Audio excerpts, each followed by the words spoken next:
ने कभी कुमाऊं, गढ़वाल, तराई, भाबर की बात नहीं की है।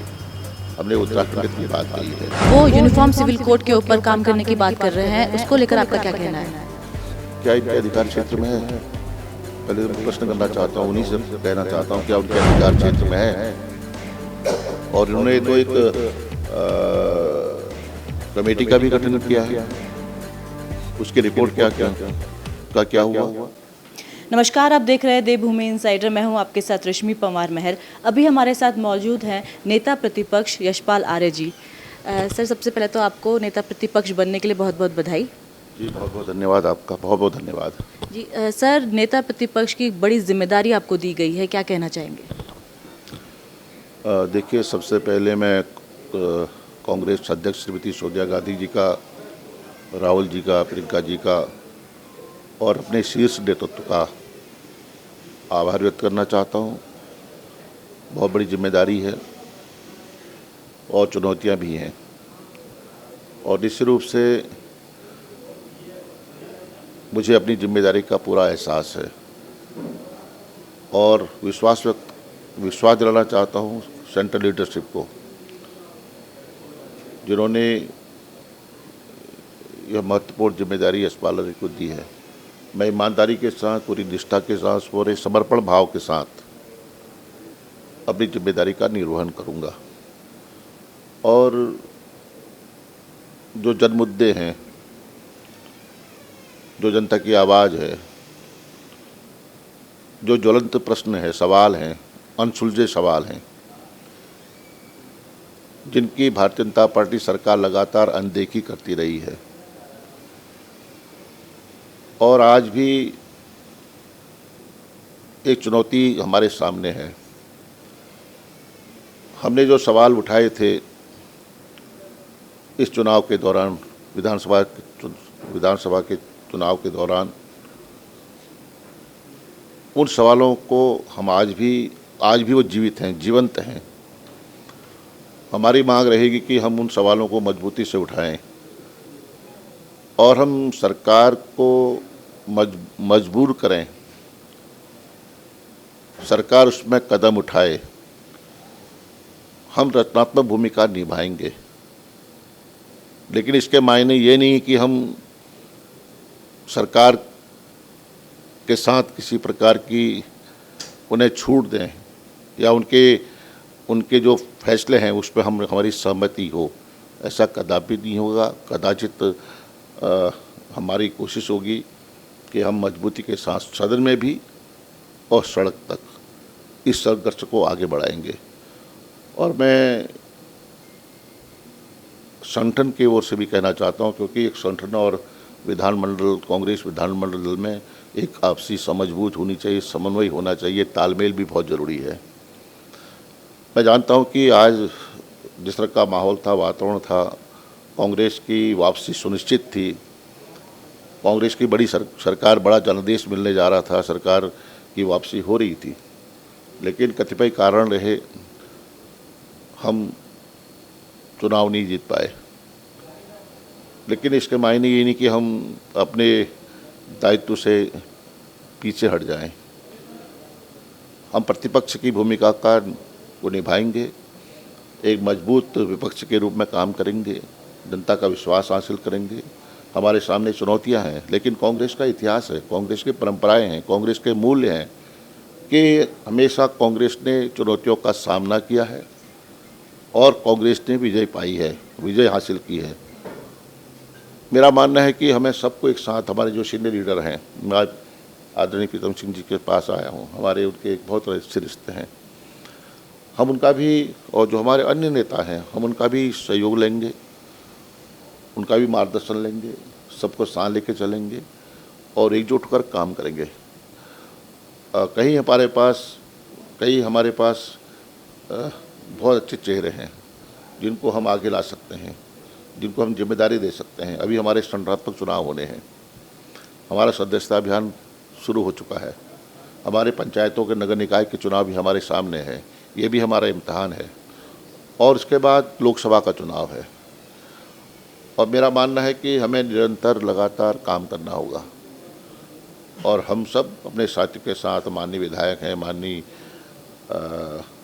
पूर्व मंत्री हैं, पूर्व विधायक हैं, संगठन के हमारे वरिष्ठ नेतागण हैं, सबके साथ एक मिलकर एक रूपरेखा बनाएंगे, रणनीति बनाएंगे और सबका सहयोग लेंगे। तो निश्चित रूप से मेरा मानना है कि आने वाले समय में, आने वाले चुनाव में कांग्रेस फिर एक मजबूती मिलेगी और आने वाले चुनाव में हमें भारी जीत हासिल होगी।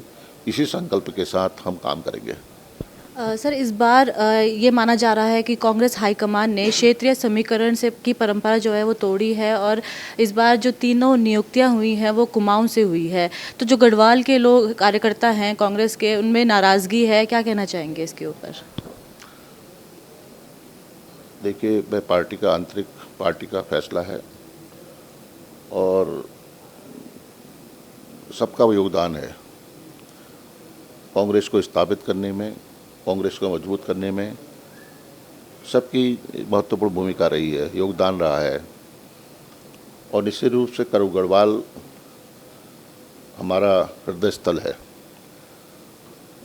लेकिन हम देखना चाहते हैं, उस परिप्रेक्ष्य में देखना चाहते हैं कि कांग्रेस ने कभी कुमाऊं, गढ़वाल, तराई, भाबर की बात नहीं कही है। हमने उत्तराखंडित की बात कही है।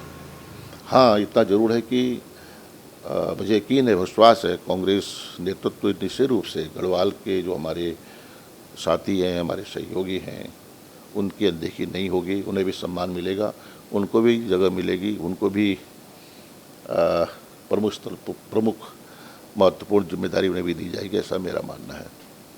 सर, जो इस बार कांग्रेस अध्यक्ष जो हैं और अगर हम नेता उपसदन की बात करें तो दोनों ही युवा हैं, तो इस बार ये माना जा रहा है कि जो कांग्रेस है वो अब युवाओं को कमान संभालने मतलब युवाओं को कमान संभालने के लिए आगे लेके आ रही है। तो आपको लगता है कि आगे जो कांग्रेस में आगे जो रणनीति है वो युवाओं को लेकर ही बनाई जाएगी? देखिए, देश की आधी आबादी युवाओं की है और युवाओं ने ही क्रांतिकारी परिवर्तन किए हैं, समाज को बदला है, देश को बदला है। और देश के आज़ादी में, देश के निर्माण में युवाओं की भागीदारी रही है। और मेरा मानना है कि उत्तराखंड में भी युवाओं ने समाज को दिशा दी है। कांग्रेस को स्थापित करने में युवाओं का बहुत बड़ा योगदान रहा है और निश्चित रूप से एक समन्वय तालमेल के साथ जो हमारे सीनियर लीडर्स हैं, उनका मार्गदर्शन अवश्य होना चाहिए। उनका मार्गदर्शन के बगैर मैं समझता हूँ कि हम कल्पना नहीं कर सकते कि हम जिस मंजिल को पाना चाहते हैं, जिस लक्ष्य को पाना चाहते हैं, उसमें हम सफल हो पाएंगे। तो एक समन्वय तालमेल जरूरी है। हमारा कहना है कि मार्गदर्शन युवाओं का, मार्गदर्शन हमारे सीनियर लीडर्स का, वरिष्ठ नेताओं का, और युवाओं को इस दिशा में आगे बढ़ने के लिए एक प्रेरणा मिलेगी, ऐसा मेरा विश्वास है। अगर विधानसभा चुनाव 2022 की बात करें तो अगर उसके हार के कारणों के ऊपर बात करें तो ये माना जा रहा है कि जो कांग्रेस में गुटबाजी है वो हार का एक मुख्य कारण रहा है। आपका क्या कहना है? अब देखिए, इस मामले में इसमें केंद्रीय नेतृत्व है, हमारे वरिष्ठ नेता हैं, इसमें चर्चा हो चुकी है, परिचर्चा भी हो चुकी है और निश्चित रूप से हार कारणों की विस्तृत समीक्षा भी होनी चाहिए, विस्तृत रूप से समीक्षा होनी चाहिए। क्या कारण है, कौन दोषी है, क्या वजह रही है, क्या कारण रहे हैं, किस वजह से हमें पराजय मिली है, तमाम बिंदुओं पर विस्तृत रूप से चर्चा होनी चाहिए और जिससे कि हम बहुत समय उन खामियों को, उन गलतियों को दुरुस्त कर सकें और एक नई शुरुआत कर सकें।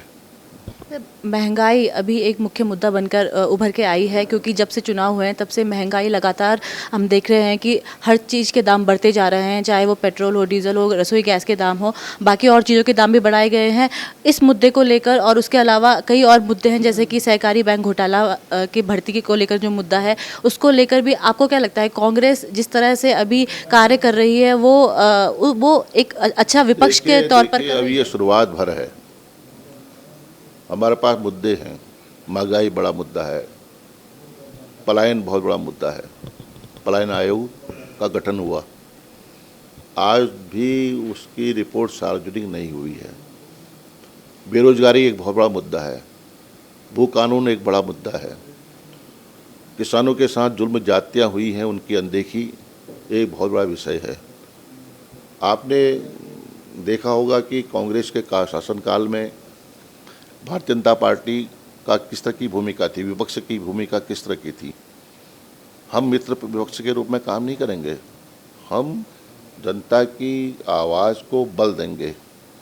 और आपको ये शुरुआत भर है, मैंने कहा शुरुआत भर है, हम चुप बैठने वाले नहीं हैं। हम इस लड़ाई को मजबूत से लड़ेंगे और मजबूत धार देंगे, और चाहे सदन में हो चाहे सड़क पर हो, हम चुकेंगे नहीं। हमारी लड़ाई सीधी लड़ाई होगी, आर पार की लड़ाई होगी।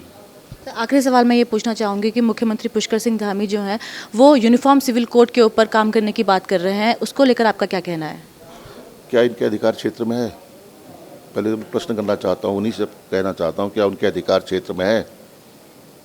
और इन्होंने तो एक कमेटी का भी गठन किया है, उसकी रिपोर्ट क्या हुआ?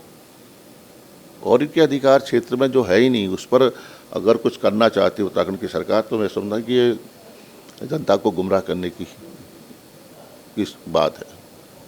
धन्यवाद हमसे बात करने के लिए यशपाल आर्य जी। ये थे हमारे साथ नेता प्रतिपक्ष यशपाल आर्य जी, जिन्होंने अभी उनकी नियुक्ति को लेकर उससे जुड़े विषयों को लेकर हमसे बातचीत की। कैमरामैन आशु के साथ रश्मि पंवार महर, देवभूमि इनसाइडर। आज ही डाउनलोड करें देवभूमि इनसाइडर ऐप।